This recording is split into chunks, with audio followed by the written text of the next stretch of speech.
All right, guys, welcome to the last section of notes of Unit 5. We are making it through this virtual learning thing. All right, what we're going to be looking at today is we're going to look at some opposition to FDR. So, again, some people who believe that he wasn't doing enough or he was doing too much.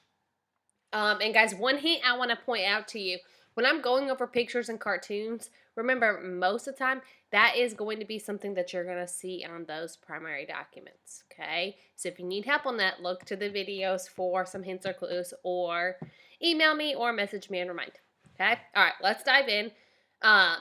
So again, some of the programs, FDR was kind of revolutionary, the way that he was changing. This is the first time that the federal government is stepping in and providing direct aid to the people. So some people thought that he was abusing the power of the presidency. Okay, he was very much so not a laissez-faire president. And private business owners thought that this kind of violated their rights. Okay, that he was becoming overly powerful. Okay, so remember, we already talked about him being accused of a communist. And then we see over here where we're going to see him kind of swing into this realm of a dictatorship. Okay, so it says the pit in the pendulum. So you see FDR over here, and he's getting ready to kind of hack away at the ropes holding the United States down by the Supreme Court and attaching them to the constitutional government. And the author of this cartoon is basically saying that FDR is hacking away at this and basically is going to lead the United States. Think about what a pendulum does. They're going to lead the United States into dictatorship. Okay? They're thinking FDR has too much power and he wants to have absolute power. Okay? So this would be people saying that he's abusing the power and he's only out to get absolute control. Okay? On the other hand, we have people like Huey Long, who creates the Share Our Wealth program. Okay, so he thinks that FDR is not doing enough to helpfully direct the people, or directly help the people, excuse me.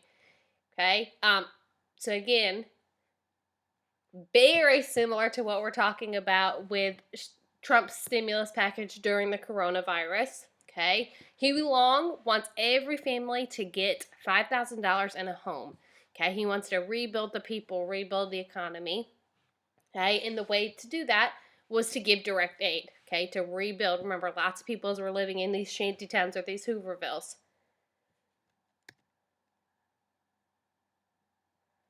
Okay, a couple other people. We have Francis Townsend. This one is going to be really important.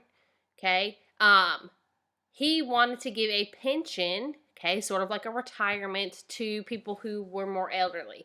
If you go back and look at it, a lot of this relief is providing jobs, but those jobs are going towards young men, okay? So the elderly weren't really getting relief. So Francis Townsend wants to give relief, a reoccurring relief to kind of the elderly to stimulate the economy. Okay, and then we see Father Coughlin. He was a radio priest, so just like FDR was doing the fireside chats, he would speak to the people. He was a supporter of the New Deal, but again, he kind of moves away from FDR when we go off of the gold standard. And again, we see a little bit of that anti-Semitism attitude because he blames the Great Depression on the Jewish. Okay, Jewish were kind of accused of holding on to the money, not stimulating the economy by spending it. And other ideas like that.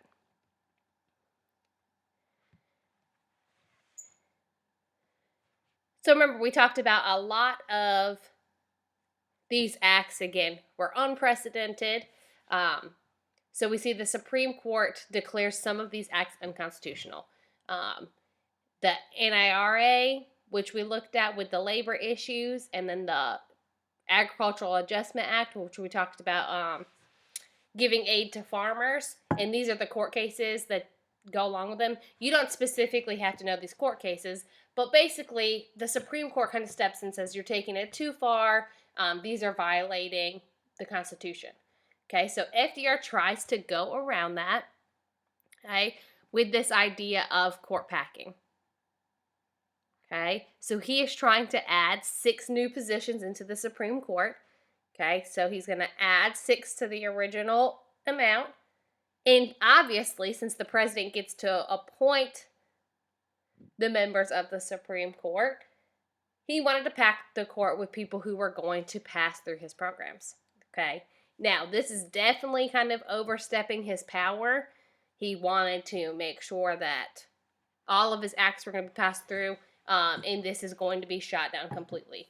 Okay. You cannot just create more positions to suit your need and make sure that your acts get passed. Okay. So again, you see Roosevelt batting with more New Deal laws. The Supreme Court is the umpire, clearly calling him out. And then FDR says, listen, I don't like your decisions. From now on, you're going to have to work with someone who can see things my way. Okay, so AKA, he's going to add more Supreme Court justices. Okay, and then down here, these bats have the different New Deal legislation that was basically declared unconstitutional by the Supreme Court. Okay, so he tries to pack the court by adding people who were going to support him. This does not work.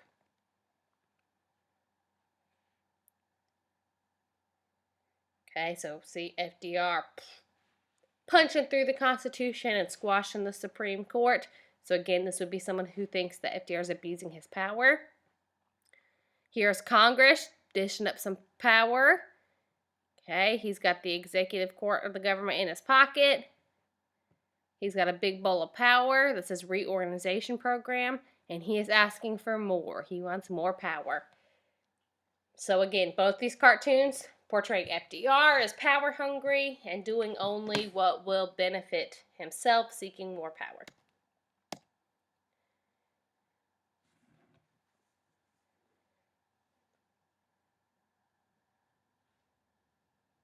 All right, another act that FDR is going to pass. Again, this does provide relief for the elderly, a little bit like what we talked about with Francis Townsend's idea. This provides the pension, or the idea of kind of a retirement, these regular payments for individuals who were 65 and older. Okay, so it's very similar to the way that Social Security works now, but the problem is that Social Security is coming out of people's paychecks. Okay, so you know if you have a job, if you look at your pay stub, Social Security comes out of your check. So again, that's pulling money and kind of putting it into a savings account, okay, which hurt the people in a little way because they needed all of that money to be able to spend and put in the economy.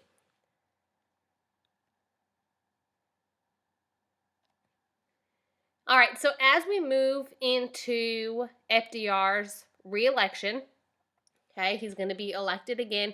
He gets a rejuvenation, okay? He has the second 100 days. So again, it's the first 100 days of his second term. And again, this allows him to kind of regain that popularity and pass things. Okay, so again, regulating the banking industry, and he's going to raise the taxes for the wealthy. Again, with the goal to get money circulating, moving through the economy.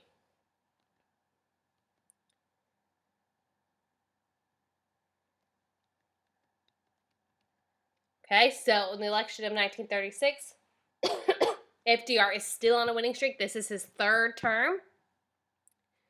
And again, he's kind of on a roll. He's going to continue with his New Deal policies. Okay, election 1940, FDR is going to run for his fourth time. Okay, so again, he breaks that precedent, so it is not a law yet that you can only run on 2 terms. It's a precedent or a tradition set up by George Washington. Okay, so he is going to pull the United States kind of out of the Great Depression, and he will also lead us entering into World War II.